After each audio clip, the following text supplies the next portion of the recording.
यहाँ जो press club हमारा बना है उसकी हालत बहुत ख़राब है। वहाँ जो पिछली जो कार्यकारिणी बनी है उन्होंने वहाँ की दुर्दशा इतनी ख़राब कर रखी है कि वहाँ बैठने तक का मन नहीं करता है। अब जो नई कार्यकारिणी बनेगी उससे ये हमें अपेक्षा रहेगी कि वहाँ पे सुधार करें, बिल्डिंग बनवाएं और वहाँ जो जो भी गतिविधियाँ गलत चलती हैं और जो टीका टिप्पणी, सबसे ज़्यादा पत्रकार एक दूसरे पे टीका टिप्पणी बहुत करते हैं, एक दूसरे का सम्मान नहीं करते हैं। अगर हम पत्रकार आपस में एक दूसरे का सम्मान नहीं करेंगे तो वो पत्रकार और वो प्रेस क्लब का क्या मतलब रह गया। तो सबसे पहले तो आचरण में सुधार करना होगा। पत्रकार जो थोड़ा बड़ा है कोई छोटा है उनमें भेदभाव बहुत है।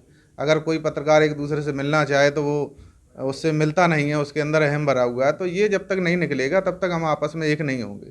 तो पत्रकारों को एक होना चाहिए और प्रेस क्लब की ये भूमिका रहेगी कि पहले एक मंच पे सभी को लेके आए, उनको उसमें सुधार करें और फिर बाद में जो भी मान सम्मान है पत्रकारों का आगरा में उसको सुरक्षा मिलेगी। सबसे पहले तो मैं सभी पदाधिकारियों को धन्यवाद करना चाहता हूं कि उनकी मेहनत की वजह से इस बार चुनाव हो रहा है। 12 साल बाद चुनाव हो रहा है, इसलिए इस बार हमें प्रत्याशी ऐसा चुनना पड़ेगा जो हमारी समस्याओं को उठाए।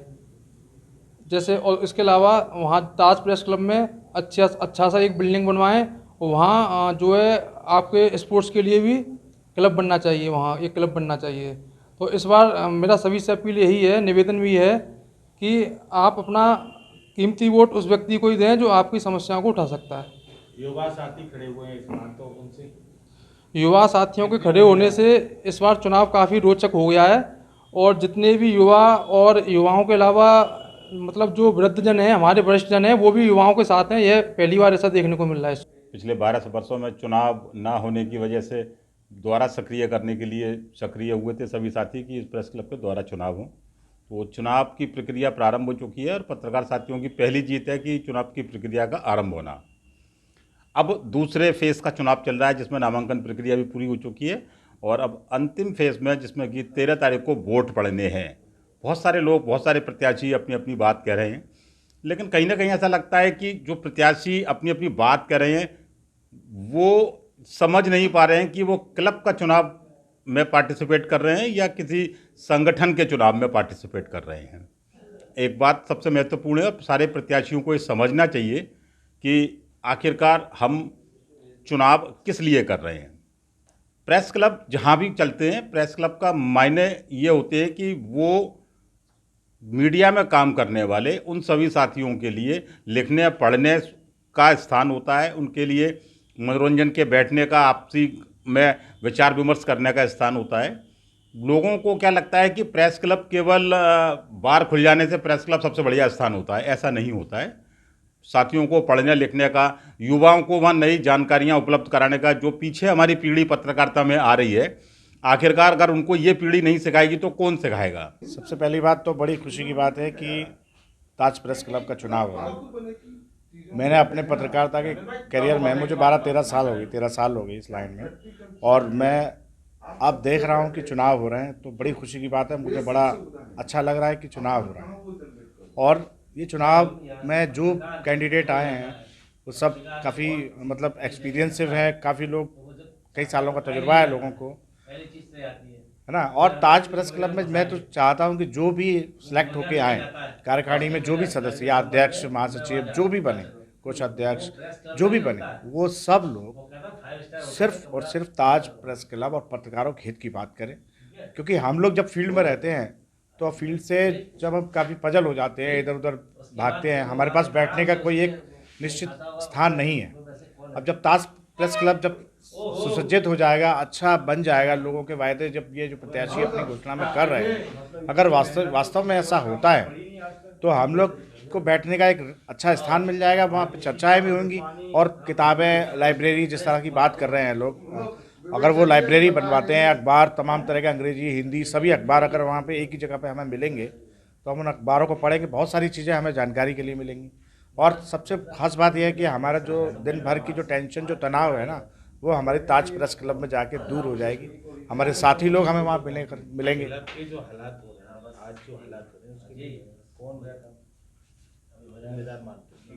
नहीं, हालातों के जिम्मेदार तो बेसिकली वही लोग हैं जो जिनके हाथ में ये कमान थी, जो इतने लंबे समय से ताज प्रेस क्लब को लेकर चल रहे थे वो अपने आप को अध्यक्ष बनाते थे, बताते थे, और जो भी लोग ताज प्रेस क्लब के मठाधीश बने हुए थे, जो भी लोग थे, हालातों के जिम्मेदार वो स्वयं है, क्योंकि आज जो ताज प्रेस क्लब की सूरत है। देखिए, सुधार होगा या नहीं होगा, व्यक्ति को आशावादी तो होना ही चाहिए, लेकिन जो पीछे चीज़ें हुई हैं 12 साल बाद ये, और उससे पहले 6 साल, यानी 18 साल बाद चुनाव होने जा रहे हैं। और 18 साल पहले की तकनीक जिस पे समाचार पत्र सूचनाएं या ये जो सब कुछ होता था वो बिल्कुल अलग थी, और आज बिल्कुल अलग है।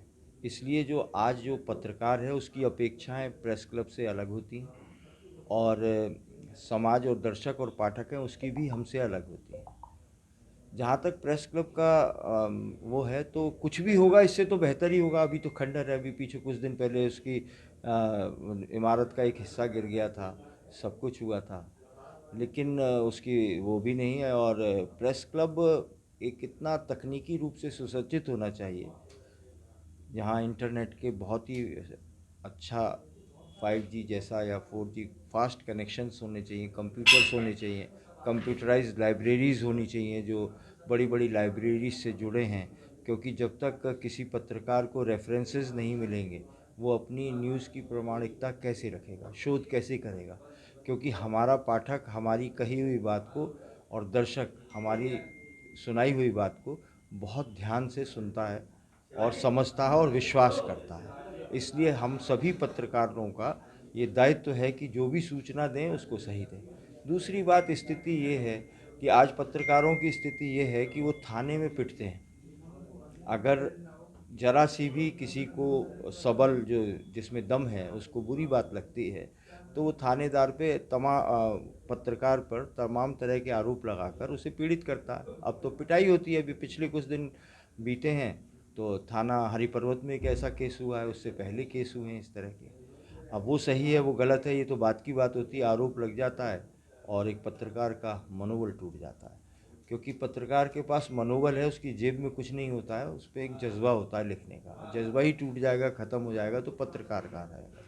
उस समय मुसीबत ये होती है वो सूचना किसको दे, अपने परिवार वालों को देखता है, वकीलों को देखता है, और जब पीछे देखता है कि पत्रकारों की जमात तो वही 1-2 लोग उसके साथ खड़े कहीं दिखते हैं, वो भी केवल दिखते हैं, होते नहीं।